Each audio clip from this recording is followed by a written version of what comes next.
नमस्कार एवरीवन, मैं वर्तिका गुप्ता स्वागत करती हूँ अपने इस चैनल पे। ये हमारी जो ईवीएस के प्रीवियस ईयर क्वेश्चन पेपर की सीरीज़ चल रही है, उसका ये 4th सेट है। तो अभी जो 25 दिन बाकी हैं, उन 25 दिनों में मैं सारे आपके सेट कंप्लीट करा दूँगी। तो चलिए शुरू करते हैं। पहला है कि तरुण भारत संघ एक ऐसी संस्था है जो जल के संरक्षण के लिए कार्य करती है। अभी क्वेश्चन से ही आप एक पॉइंट आप याद रखिएगा कि तरुण भारत संघ जल के संरक्षण के लिए काम करती है, ठीक है। तो इसके अध्यक्ष कौन है या प्रधान कौन है? तो प्रेजेंटली इसके अध्यक्ष राजेंद्र सिंह है। नेक्स्ट क्वेश्चन है कि भूमिगत जल के स्तर की क्षीणता का मुख्य कारक क्या है, यानी कि ग्राउंड वाटर जो कम हो रहा है उसका मुख्य कारण क्या है? वर्षा का कम होना, वृक्षों का आवरण कम होना, सिंचाई हेतु ट्यूबवेल या हाथ के पंपों का उपयोग होना, या नदियों का रुख बदल रहा है तथा बांध बनाए जा रहे हैं। तो समझिए ये सारे उसके कारण है, लेकिन मुख्य पूछा गया तो मुख्य में आ जाएगा सिंचाई हेतु ट्यूबवेल, क्योंकि हम लोग ट्यूबवेल वगैरह का यूज़ ज़्यादा करते हैं, तो इससे ग्राउंड लेवल धीरे धीरे कम हो रहा है। नेक्स्ट क्वेश्चन है कि अम्लीय वर्षा में कौन से रसायन होते हैं, यानी कि कौन से केमिकल होते हैं? तो इसके हो जाएंगे नाइट्रिक अम्ल और सल्फ्यूरिक अम्ल, यानी कि HNO3 और H2SO4।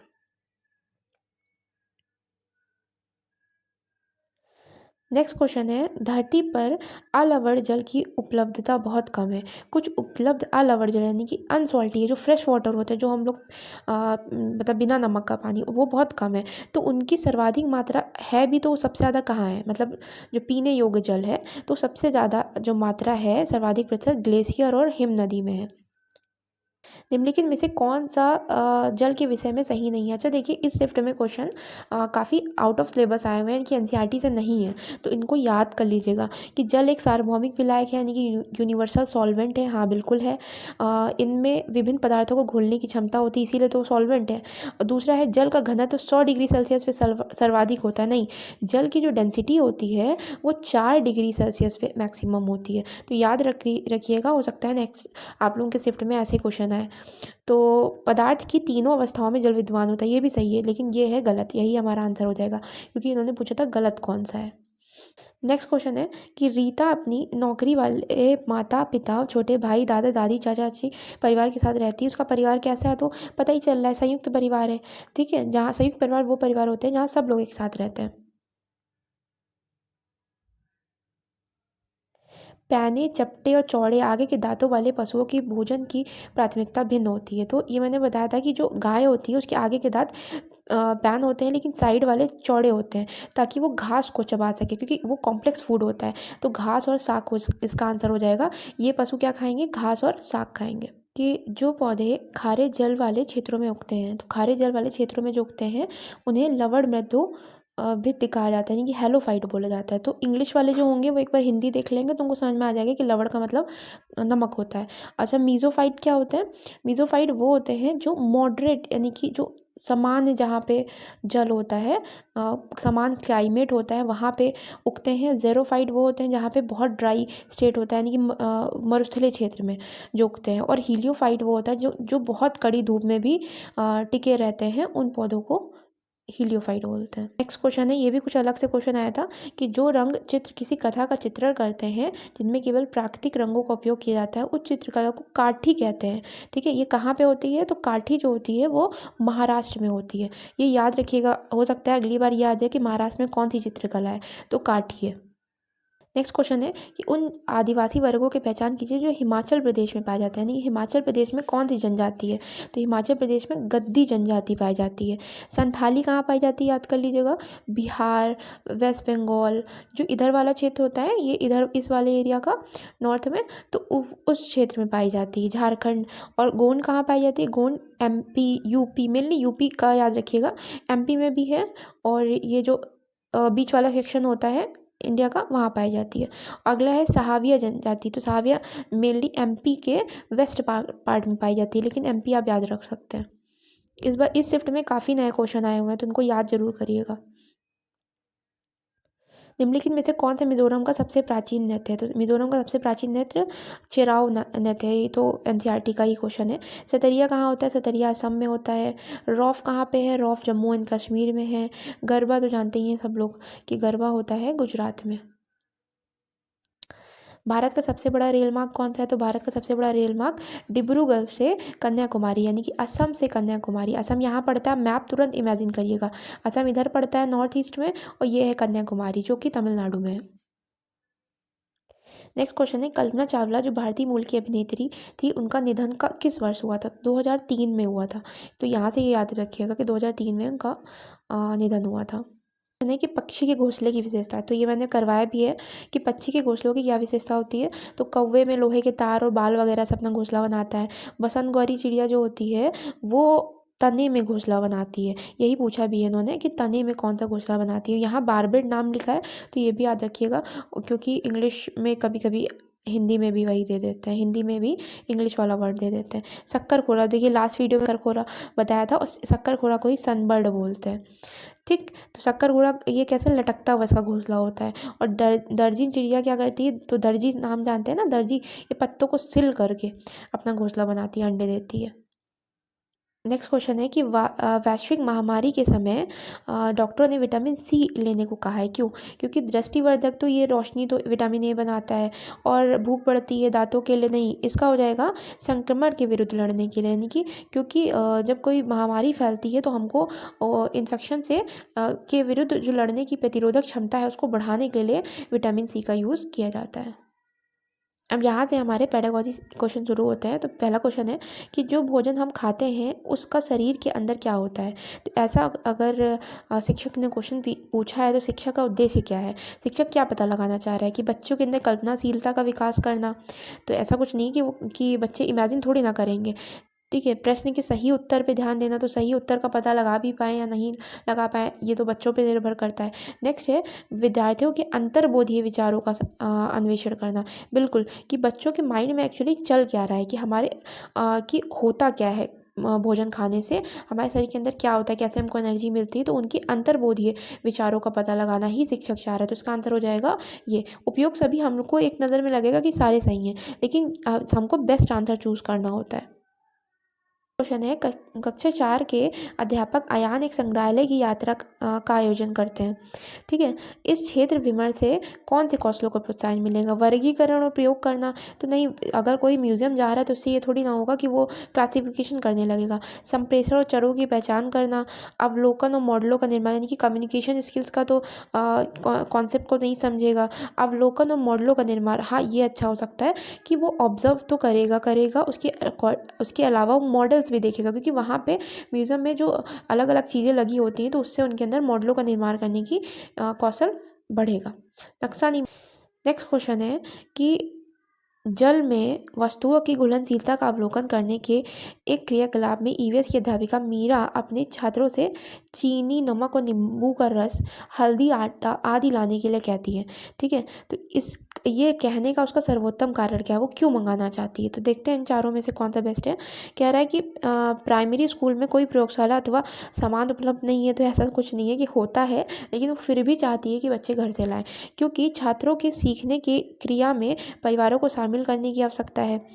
अब देखते हैं और भी अच्छा क्या हो सकता है। छात्रों को सम्मिलित करना जिससे उनके ज्ञान का निर्माण आसानी से हो सके। हाँ, ज्ञान का निर्माण तो सही बात है।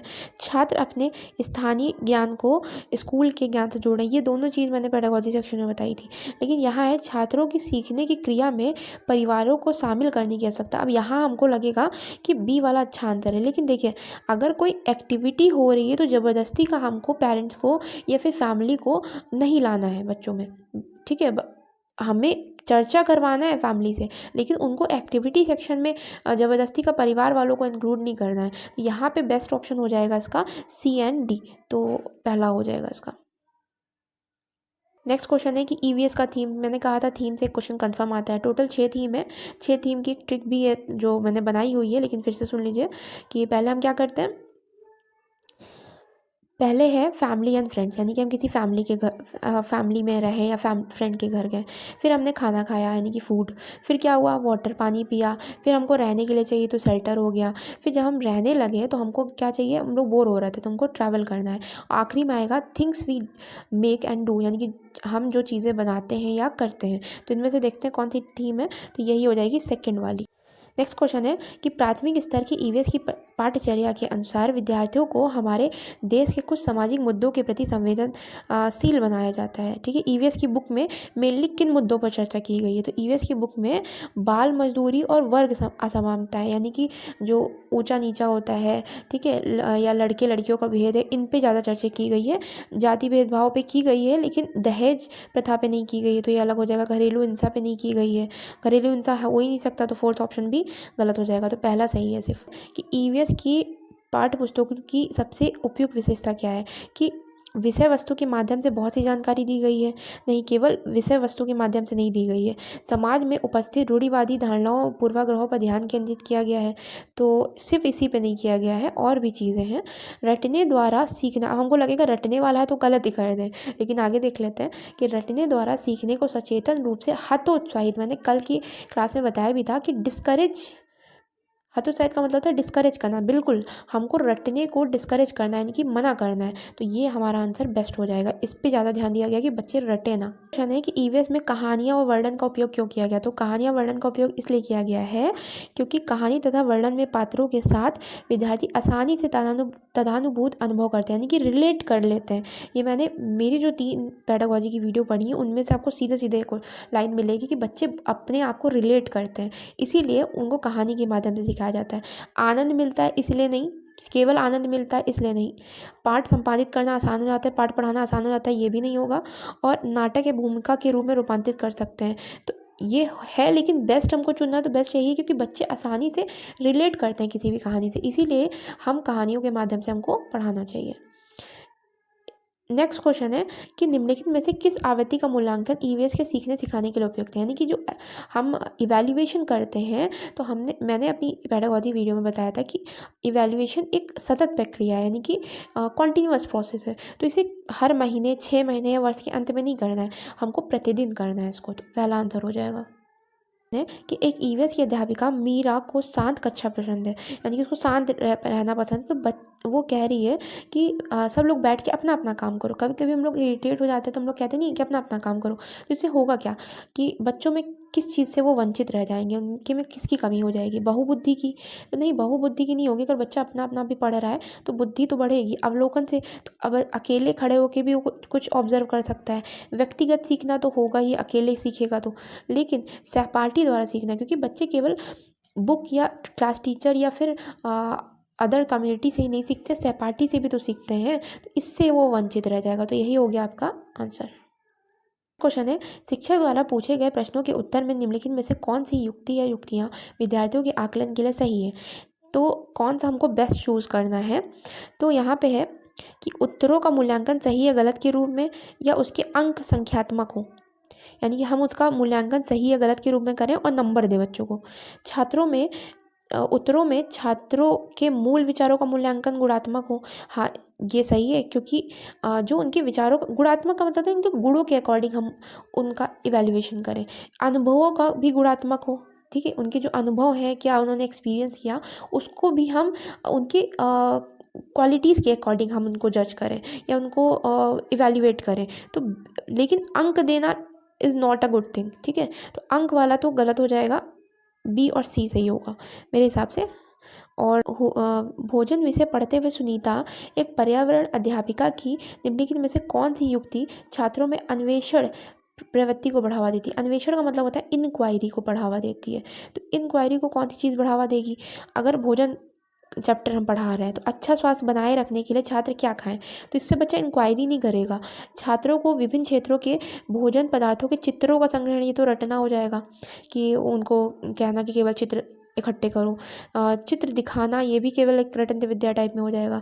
लास्ट है हमारा कि छात्रों के परिवार व समुदाय के सदस्यों से भोजन की विविधता और पसंद नापसंद पर चर्चा के लिए। हाँ, इससे क्या होगा कि बच्चे अपने आस पड़ोस में जा कर के या परिवार वालों से इंक्वायरी करेंगे कि आपको क्या पसंद है, अच्छा इससे क्या होता है। तो ये हम उस भोजन पढ़ाते समय ये बेस्ट ऑप्शन हो। रोनाल्ड रोज की कहानी को पर्यावरण अध्ययन की पाठ्य पुस्तकों में दिया गया है, इसका क्या उद्देश्य है? तो विद्यार्थियों को खोज के लिए प्रेरित करना। बिल्कुल, क्योंकि अगर बच्चे देखेंगे कि अच्छा रोनाल्ड रोज ने खोज की थी कि मलेरिया मच्छरों से होता है, तो फिर उनको एक आइडिया लगेगा कि अच्छा ऐसे ही वैज्ञानिक कैसे कार्य करते हैं, तो ये भी उनको समझ में आएगा, क्योंकि उसमें एक पॉइंट बताया गया है कि उन्होंने माइक्रोस्कोप में उस ब्लड में देखा था कि जो प्लाज्मोडियम है, मलेरिया वाले प्लाज्मोडियम उसमें घूम रहे हैं।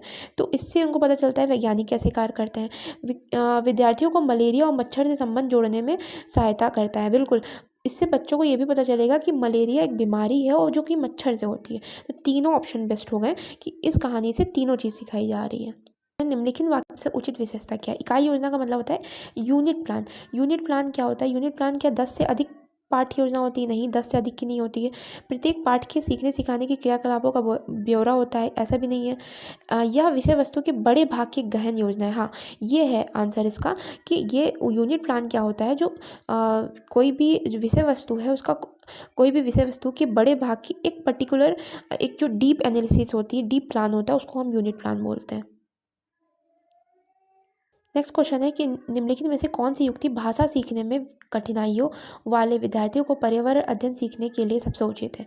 देखिए, जिसको भाषा संबंधी दिक्कत हो रही हो उसको हम कैसे पर्यावरण वाली चीज़ें हम सिखाएंगे।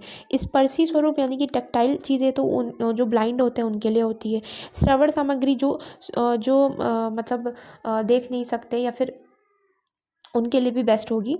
और नेक्स्ट है विद्यार्थियों को कक्षा में प्रथम पंक्ति में बैठाएं, ये भी नहीं सही है। ठीक है, तो बचा क्या? अवधारणाओं की व्याख्या बड़े बड़े चित्रों, ठोस वस्तुओं और क्रियाकलापों के साथ किया जाए। ये वैसे भी बेस्ट होता अगर नॉर्मल इंसान होता, क्योंकि क्रियाकलाप आ गया यानी कि एक्टिविटी आ गई, एक्टिविटी के साथ उनको सिखाया जाए। ये इस वीडियो का लास्ट क्वेश्चन है कि थीम यात्रा में बछेंद्री पाल के, जो बछेंद्री पाल वाला चैप्टर नहीं है उसके इंपॉर्टेंट पॉइंट बताए हुए मैंने कि उसमें पर्वतारोहण के अनुभवों के वर्णन को सम्मिलित किया गया है। इसके क्या कारण है कि यह अध्याय लिंग रूढ़िबद्धता के प्रति चुनौती है? बिल्कुल, क्योंकि एक महिला होकर के उन्होंने जो एवरेस्ट है उस पर चढ़ाई की थी, तो ये जो स्टीरियोटाइप है उसको तो तोड़ रहा ही है। उसके अलावा पर्वतों की ऊंची चोटियों को मापने पहुंचने में आई चुनौतियों का वर्णन यहाँ उस चैप्टर में बिल्कुल वर्णन है कि कैसे उनको बहुत कठिनाई होती है। टीम कार्य, क्योंकि ज्ञान सिंह उनके गाइड थे, तो उनके बारे में भी यहाँ बताया गया है कि कैसे वो टीम वर्क के साथ वो लोग चढ़ाई करते हैं। यह अध्याय एक अनुकरणीय आदर्श को प्रस्तुत करता है। बिल्कुल, ये एक आइडियल हो जाएगा, कई बच्चों के लिए ये आइडियल बना होगा, या कई बच्चों के लिए ये बछेंद्री पाल आइडियल होंगी जिनसे प्रभावित होकर और लोग भी ये करने की कोशिश करेंगे। तो इसके सारे आंसर सही हो जाएंगे, यानी कि A, B और C और D। तो आई होप आपको अच्छा लगा होगा। तो लाइक करना ना भूलिएगा, शेयर करना ना भूलिएगा, सब्सक्राइब करना ना भूलिएगा, और थैंक यू।